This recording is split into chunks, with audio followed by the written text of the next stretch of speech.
میں دعوت دیتی ہوں سینا بنت نذیر بادشاہ کو، جو دائی کورس کی طالبہ ہے، جن کی تقریر کا عنوان ہے ایک دروازہ جو ہمیشہ کھلا ہے۔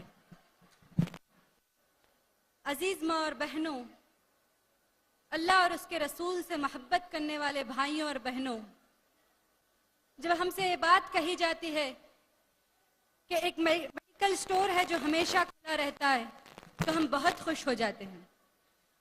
ایک بہن کے گھر کا دروازہ ہے جو ہمیشہ کھلا رہتا ہے تو ہم بہت خوش ہو جاتے ہیں۔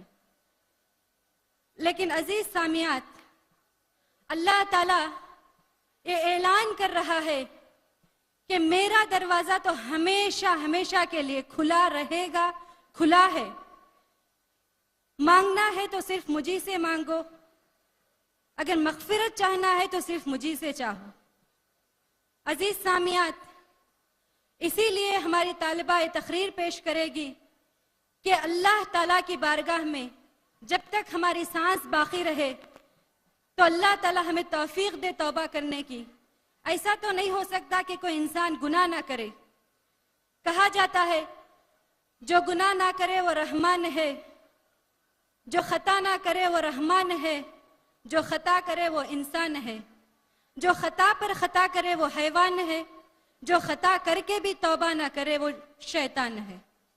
تو عزیز سامعات، اس لیے ہم اللہ تعالیٰ کی بارگاہ سے کبھی امید نہیں توڑنی چاہیے، کبھی بھی ہم اللہ تعالیٰ سے نا امید نہیں ہونی چاہیے، کیونکہ اس کی رحمت بہت بڑی وسیع ہے۔ کسی شاعر نے کیا ہی خوب کہا کہ ہم روز گناہ کرتے ہیں، وہ چھپاتا ہے اپنی رحمت سے۔ ہم روز گناہ کرتے ہیں، وہ چھپاتا ہے اپنی رحمت سے۔ کیا کریں، ہم مجبور ہو اپنی عادت سے، وہ مشہور ہو اپنی رحمت سے۔ تو میں ہمارے اس طالبہ کو دعوت دیتی ہوں کہ وہ آئیں، اپنی تقریر کو پیش کریں۔ علیکم ورحمۃ اللہ وبرکاتہ۔ الحمد للہ وحدہ والصلاة والسلام علی رسولہ الکریم، اما بعد۔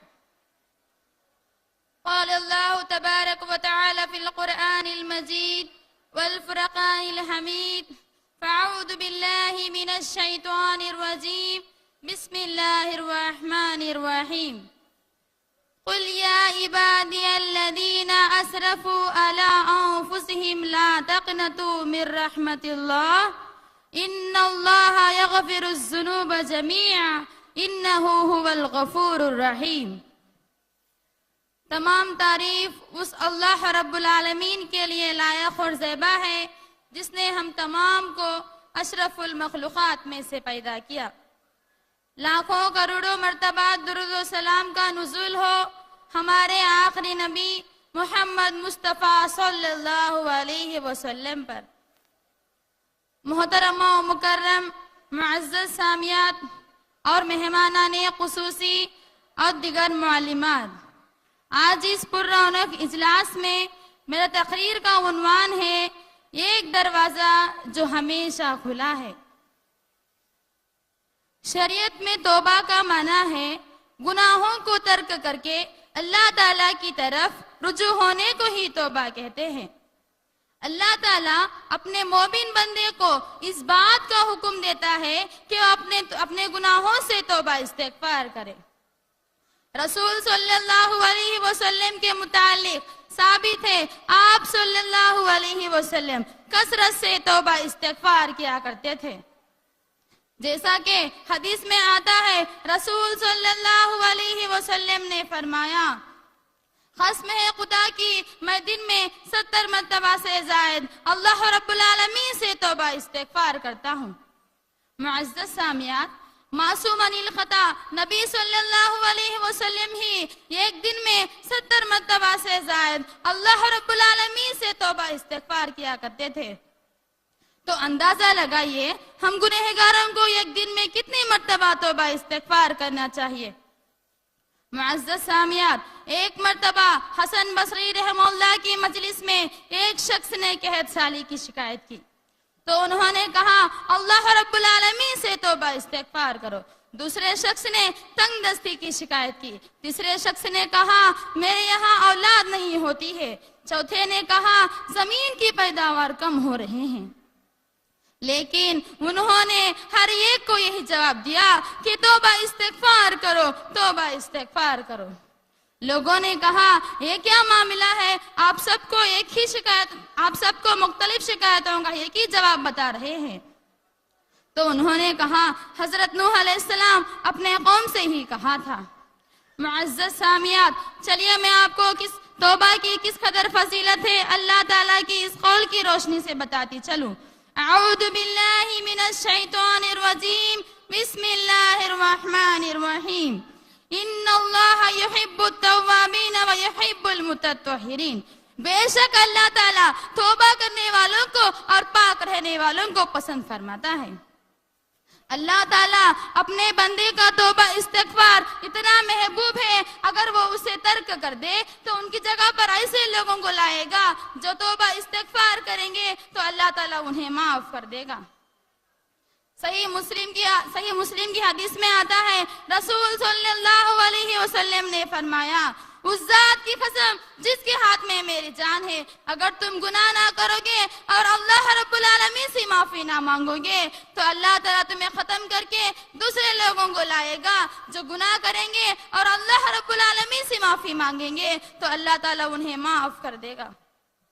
معزز سامعات، اللہ تعالیٰ اپنے بندے کی توبہ استغفار سے بے حد خوش ہوتا ہے. جیسا کہ انس رضی اللہ عنہ سے روایت ہے رسول صلی اللہ علیہ وسلم نے فرمایا اللہ تعالیٰ کا بندہ جب توبہ کرتا ہے تو اللہ تعالیٰ اس کی توبہ سے اس آدمی سے زیادہ خوش ہوتا ہے جو کسی صحرا میں اپنے سواری پر جا رہا ہو اور وہ سواری اس سے گم ہو جائے اور وہ سواری پر اس آدمی کے کھانے پینے کے سامان بھی ہو، یہاں تک کہ اس کو تلاش کر کر کے مایوس ہو جائے، پھر اچانک یہاں تک کہ اس کو تلاش کر کر کے مایوس ہو جائے، پھر ایک درخت کے سائے لیٹ جائے، پھر اچانک اس کی سواری اس کے سامنے آ کر کھڑی ہو جائے تو اس کی نکیل کو تھام کر خوشی کے مارے اس کی زبان سے الفاظ نکل جاتے ہیں اے اللہ تو میرا بندہ ہے اور میں تیرا رب ہوں. شدت خوشی کے عالم میں یہ غلطی کر بیٹھتا ہے. معزز سامعات، اس آدمی کو اس کی سواری ملنے پر کتنی بڑی خوشی ہوتی ہے، اس سے زیادہ خوشی اللہ تعالیٰ کو اس وقت ہوتی ہے جب اس کا کوئی گنہگار بندہ توبہ کرتا ہے. معزز سامعات، چلیے میں آپ کو توبہ کے فوائد کے بارے میں بتاتی چلوں. توبہ کرنے سے اپنے گناہوں کی معافی ہوتی ہے. توبہ کرنے سے اللہ تعالیٰ ایسے جنتیوں میں داخل کرے گا جن کے نیچے نہریں جاری ہوں گی. قیامت کے روز کی رسوائی سے محفوظ رہیں گے. قیامت کے روز ان کا نور ان کے آگے دوڑ رہا ہوگا. معزز سامعات، اللہ تعالیٰ سورۃ التحریم آیت نمبر 8 میں ارشاد فرماتا ہے اعوذ باللہ من الشیطان الرجیم، بسم اللہ الرحمن الرحیم. یا ایھا الذین آمنوا توبوا الی اللہ توبۃ نصوحا عسى ربكم أن يكفر عنكم سيئاتكم ويدخلكم جنات تجري من تحتها الأنهار يوم لا يخزي الله النبي والذين آمنوا معه نورهم يسعى بين أيديهم وبأيمانهم يقولون ربنا أتمم لنا نورنا واغفر لنا إنك على كل شيء قدير. ایمان والو، تم اللہ کے سامنے سچی اور خالص توبہ کرو. قریب ہے کہ تمہارا رب تمہارے گناہوں کو دور کرے گا اور تمہیں ایسے جنتیوں میں داخل کرے گا جن کے نیچے نہریں بہتی ہوں گی. اس دن اللہ تعالیٰ نبی کو اور ایمانداروں کو رسوا نہیں کرے گا اور ان کا نور ان کے سامنے ان کے دائیں دوڑ رہا ہوگا اور وہ یہ دعائیں کر رہے ہوں گے اے اللہ تو ہمیں کامل نور عطا فرما، یقیناً تو ہر چیز پر قادر ہے.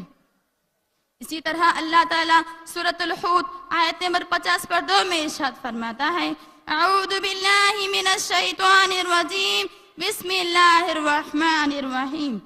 وَاسْتَغْفِرُوا رَبَّكُمْ ثُمَّ تُوبُوا إِلَيْهِ يُرْسِلُ السَّمَاءَ عَلَيْكُمْ مِدْرَارًا. تم اللہ سے اپنے گناہوں کی معافی مانگو اور اس کی طرف رجوع ہو جاؤ، وہ تم پر خوب بارش برسائے گا. آخر میں اللہ تعالیٰ سے دعا کرتی ہوں، اللہ تعالیٰ ہم تمام کو زیادہ سے زیادہ توبہ استغفار کرنے والے بنائے. آمین ثم آمین. وآخر دعوانا ان الحمد للہ رب العالمین. والسلام علیکم ورحمۃ اللہ وبرکاتہ. اس کے بعد میں مدعو کرتی ہوں اصف السادس کے طالبات کو، افسری بنت ابراہیم، شبین بنت کریم کو وہ آئیں عربی میں نظم کو پیش کریں. السلام علیکم ورحمۃ اللہ وبرکاتہ. مولد احمد طه الهادي سيد من نور الرحمن أسمى الرحمن عليك في محكم آيات القرآن. مولد أحمد طه الهادي سيد من نور الرحمن أسمى الرحمن عليك في محكم آيات القرآن. بربيع الأول شرفنا بجمال منه فتان. كل نبي بشرا بأحمد وأنذرا. كل نبي بشرا بأحمد وأنذرا. أن آمنوا بآله وصدقوا بحديثه. أن آمنوا بآله وصدقوا بحديثه. واستبقوا بالبرهمان.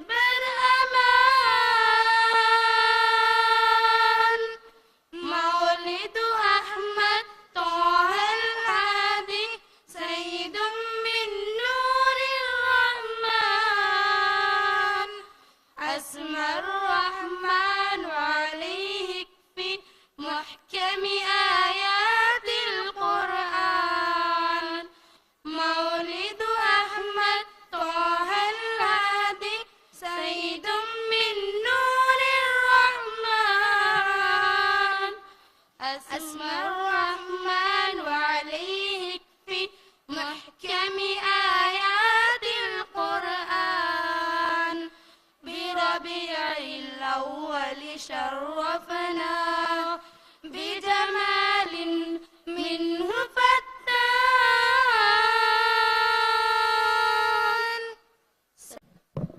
اس کے بعد میں دعوت دیتی ہوں اسما عبد الواحد کو، جن کی تقریر کا عنوان ہے اسلام میں دوستی اور دشمنی کا معیار.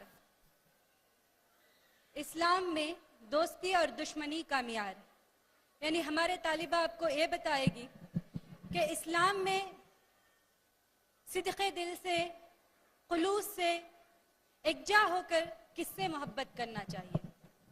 ایک انسان مومن بننے کے لیے، کامل مومن بننے کے لیے صرف اللہ تعالیٰ سے ہی محبت کرنا چاہیے.